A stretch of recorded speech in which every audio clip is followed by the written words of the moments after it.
안녕하십니까. 반갑습니다. 오늘은 실전 과정에서 낙찰받은 사례 2, 이 물건을 통해서 낙찰받는 과정, 그리고 낙찰받고 나서 어떻게 처리하는 것까지, 명도까지 해서 강의를 하도록 하겠습니다. 저는 수성대학교와 영남이공대 평생교육원 경매 과정과 실전투자 과정 경매 학원을 운영하면서 매일경제 CEO 포럼 강사 및 한의대학교 금인교수를 역임하고 있는 서견 김동수 박사입니다. 제 강의는 맥 잡는 실전 경매를 중심으로 해서 강의를 하고 있습니다. 필요하신 분들 같은 경우는 연락하시면 되겠습니다. 실전 투자 과정 목표는요, 1년에 1물건 낙찰받자. 뭐 공동이든 개인이든 낙찰받는 목표로 하고 있습니다. 공동은 5명 내외 팀을 구성해서 2개월 동안 집중적으로 제가 권리 분석 및 배당까지 특강을 개인 맨투맨식으로 강의하고요. 그리고 실제로 낙찰받을 수 있는 발판까지 만들어 드리는 그런 수업이 된다 보시면 되겠습니다.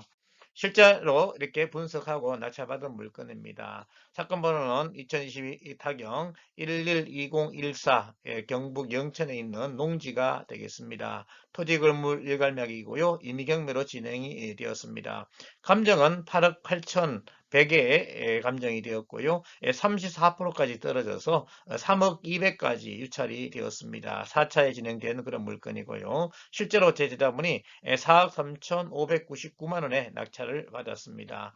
차순위하고 차이가 조금 났지만 그래도 이분은 꼭 필요하신 분이고, 그리고 여기에 지금 실제로 조경수를 심으려고 이렇게 한 분이기 때문에 투자성이 괜찮다고 보시면 됩니다. 그리고 평당 금액은 19만 3천 원으로 이렇게 낙찰받았어요. 주변 시세 등을 알아보고 하면 결국 저렴하게 낙찰받았다는 것을 알 수가 있습니다. 그리고 농지가 이렇게 많이 유찰되는 때가 잘 없었습니다. 지금이 농지의 투자 시기가 아닌가 생각을 해요. 그런데 농지 취득 자격증명을 만드는 것이 지금 좀 어렵기 때문에 일반 분들이 투자를 잘 못해요. 그래서 농지증 만드는 방법만 알면 지금 농지를 투자하시는 것이 상당히 수익이 괜찮다 보시면 됩니다. 아무래도 내연도가 되면 농지에 대한 그런 법률들이 많이 완화되지 않을까 예상을 하고 있어요. 왜? 이렇게 농지 취득 자격증명을 발급받기 힘들게 만들어 놓으니까 농지 가격이 지금 많이 좀 다운되는 그런 분위기입니다. 이렇게 많이 유출됐다는 거예요. 그래서 내년도에 많이 좀 풀리게 되면 아무래도 가치 상승이 있을 것으로 예상이 됩니다. 농지는요, 용도 지역이 굉장히 중요합니다. 용도 지역이 계획관리 지역이고 가축 사육 제한 구역돼 있습니다. 이건 큰 의미는 없고요. 중요한 것은 계획관리 지역이다. 결국 이 건폐율 같은 경우가 내 땅이 실제로 40%, 100평이면 40평을 지을 수 있는 그런 땅입니다. 그리고 뭐든지 개발할 수 있는 땅이 계획관리 지역이에요. 그래서 계획관리 지역은 투자성이 상당히 괜찮다 이렇게 보시면 되겠습니다. 그리고 관리사가 있고 창고, 변소가 있다고 이렇게 되어 있습니다. 그런데 이 모든 것들이 어떻게 매각 포함이 되어 있어요. 그래서 제외 건물 기타 일부는 매각 제외가 되는데 뭐 크게 문제될 것이 없습니다. 다 일괄 매각 이렇게 되어 있어요. 매각 제외된 것은 크게 없어요. 이것은 실제로 소유자가 건물을 건축했고 지었기 때문에 그리고 컨테이너 박스 갖다 놨기 때문에 크게 문제될 것이 없다 이렇게 보시면 되겠습니다. 그리고 임차인 현황은 없다고 되어 있고요. 토지 등기부의 말소 기준 권리가 건저당 2019년 4월 16일이 되겠습니다. 밑으로 다 소멸되는 이런 상황이 되고요. 그리고 농지취득 자격증명 제출되어 있죠. 미제출 시 보전금 미반환되어 있습니다. 보전금을 몰수한다 이렇게 되어 있어요. 그래서 농지증 때문에 굉장히 지금은 낙찰 금액이 좀 낮다 이렇게 보시면 되겠습니다. 그래서 농지증을 만드는 방법만 알면 저렴하게 낙찰받을 수가 있어요. 그래서 방법에 대해서는 실제적으로 오픈해서 하기는 힘들고 수업 시간에 강의하도록 하겠습니다. 이분도 그렇게 해서 낙찰받은 그런 사례다 보시면 됩니다. 그리고 땅려나 빌리버 등 토지 실거래가 사이트가 있습니다. 여기에 보면 최근 거래된 것이 평당 한 26만 원 이렇게 거래가 됐었고요. 이 도로 중심으로 해서 이것이 포항 나가는 안강 영천에서 안강 포항 가는 도로가 되겠습니다. 그래서 이 국도가 돼 가지고 바로 들어갈 수 있는 진입로도 돼 있어요. 그리고 다른 데는 한 25만 원 정도, 그리고 46만 원까지 같은 답인데요. 거래가 되었습니다. 그리고 수업 시간에 이 답인데 이것을 어떻게 전으로 바꿀 것이냐. 왜? 전이 아무래도 땅 가치가 좀 높지 않겠습니까? 그런 거에 대해서 설명드리도록 하겠습니다. 그리고 두 번째로 낙찰받은 물건은요. 2020 타경 31489 사건이 되겠습니다. 2차 정우 대림 아파트가 되겠고요. 1억 감정이 1억 4,500이었습니다. 근데 70% 다운돼 가지고 1억 100까지 다운되는데요. 제자분이 1억 1,599만 원에 낙찰 받았습니다. 근데 이분한테 낙찰받고 나서는 막 전화가 온 거예요. 원장님 큰일 났습니다. 옥션원에 들어가 보니까 1억 5,599만 원으로 낙찰 금액이 나와 있습니다. 그러는 거예요. 그래서 자기가 잘못 쓴 것이 아니냐. 자기는 분명히 1억 1,500으로 적었는데 1억 5,500으로 적혀 있으니까 얼마나 충격을 받았겠습니까? 그래서 저한테 전화가 오셨더라고요. 원장님 큰일 났습니다. 어떻게 하면 좋겠습니까? 그래서 진정하시고 이거는 옥션원에서 이 담당자가 기록하는 거기 때문에 잘못 받아 적을 수도 있다. 그러니까 정확한 것은 법원에 전화해가지고 한번 알아봐라. 걱정하지 말고 일단은 법원에 전화해서 알아봐라 이렇게 진정을 시켰어요. 그래서 법원에 전화해 보니까 실제로 1억 1,599만 원이 맞았습니다. 그래서 옵션원에서도 이렇게 정정을 이렇게 해 놨어요. 2등하고 차이가 1억 1,550만 원이니까 한 40만 원 정도, 한 50만 원 정도 차이가 났다 보시면 되겠죠. 저렴하게 낙찰을 받은 물건입니다. 그리고 권리 분석을 하게 되면요. 유수빈 씨, 조상구 씨가 계시는데요. 여기 보면 결국 전입 날짜, 확정 일자가 2020년 2월 21일, 4월 17일 이렇게 되어 있습니다. 근데 말소 기준 권리를 보면 어떻습니까? 여기 조상구 씨가 해서 이렇게 말소 기준 권리 전세권으로 나와 있는데요.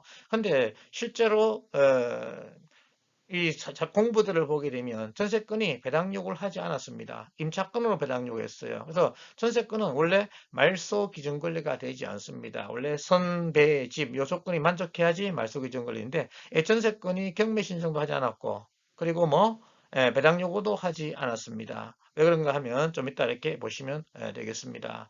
그래서 이 인수가 되는데 근데 임차건으로 해서 이 전입 점유 확정일자가 결국 이 가압류보다도 먼저 있기 때문에 전액을 다 배당받을 수 있는 이런 상황이 되는 거예요. 그래서 낙찰 금액에서 7,500을 다 배당받아갈 수 있는 이런 상황이 되기 때문에 인수할 것은 없습니다. 그래서 기록은 잘못되어 있지만 결국 결과치는 똑같다. 그래서 문제될 건 없다 이렇게 보시면 되겠고요. 이 유 씨 같은 경우는 점유다 만나서 이렇게 해보니까 어떻게 해요? 붙인다 이렇게 돼 있죠. 그래서 가족이라는 거예요. 그래서 가족이기 때문에 크게 문제될 것이 없다 이렇게 보시면 되겠습니다. 그래서 문건 처리 내역에 보면요. 전세권자 조땡땡 권리신고 및 배당요구 신청서 주택임대차 제출돼 있죠. 그래서 이것을 제출했기 때문에 이것은 뭐다? 임차권으로 배당요구한 것이 됩니다. 전세권자는 배당요구를 채권 계산서를 제출해야 돼요. 이것을 모르시는 분은 제 정규 강의를 들으시든지 아니면 유튜브에 전세권에 대해서 분석해 놨으니까 반드시 꼭 들어보시길 바랍니다. 그래서 전세권으로 배당 요구하지 않았고 뭐 임차권으로 배당 요구를 했습니다. 그래서 전세권은 배당 요구하지 않기 때문에 인수가 되는 상황이 되는 거죠. 그리고 통상적으로 매각물건 명세서에 여기 보면 최선순위 설정 여기를 말소 기준 권리를 통상 적는데요. 이 전세권이 말소 기준 권리가 안 되는데 이렇게 적어 놨어요. 잘못된 표로다 보시면 됩니다. 원래는 압류로 적는 것이 정확하다 이렇게 보시면 되겠습니다. 그래서 이렇게 해서 매각물건 명세서도 이렇게 실수하는 경우가 간혹 있기 때문에 이 물건은 문제가 없지만 만약에 임차권자가 확정 일자를 안 받았을 경우는 굉장히 문제가 될 수가 있습니다. 그래서 이것을 잘 판단하시고 꼭 공부를 하시고 입찰을 하시라고 말씀을 드립니다. 그래서 이렇게 해서 크게 임차권자는 배당을 다 받아가니까 문제가 없다. 왜? 전입, 점유, 확정 일자 이렇게 하게 되면 우선 변제권이 생겨서 배당을 먼저 받아가니까 문제가 없다. 이렇게 보시면 되겠습니다. 그래서 이렇게 잘못된 표기가 돼 있다 하는 거 말씀을 잘 드려요. 그래서 전세권은 말소 기준 권리가 원칙은 될 수가 없다. 왜? 선배집 배당 요구를 하지 않았기 때문에 말소 기준 권리 될 수 없다 하는 거 꼭 기억을 하시면 되겠습니다. 원칙은 가압류 이것이 자 말소 기준 권리가 된다는 거 체크하시면 자 되겠습니다. 그리고 실제 실거래가 보시면요. 지금 백일동은 전망이 좋아가지고 이 한여공원 바닷가가 보이는 전망입니다. 그래서 매물이 없어요. 백이동만 지금 매물이 나와 있습니다. 1억 4천, 1억 2천5백 이렇게 돼 있는데요. 오늘도 고층 같은 경우 이거는 고층이기 때문에 이 가치는 충분히 나간다 보시면 돼요. 그리고 실거래가도 이렇게 지금 올라가서 거의 안 떨어지고 가는 많이 거래가 되는 그런 물건입니다. 그래서 거래가 많이 되기 때문에 매각도 또 쉽게 될 수 있다 이렇게 보시면 되겠죠. 그래서 실제 실거래가가 1억 3,850만 원, 그리고 2023년 9월 달에 1억 4,900만 원, 2023년도 8월 달에 1억 2,500, 1억 4천, 이렇게 지금 거래가 이렇게 빈번이 되고 있다 보시면 돼요. 그래서 최소한 2천만 원에서 2천만 원, 3천만 원까지 차익이 생기는 저렴하게 낙찰받은 물건이다 이렇게 보시면 되겠습니다.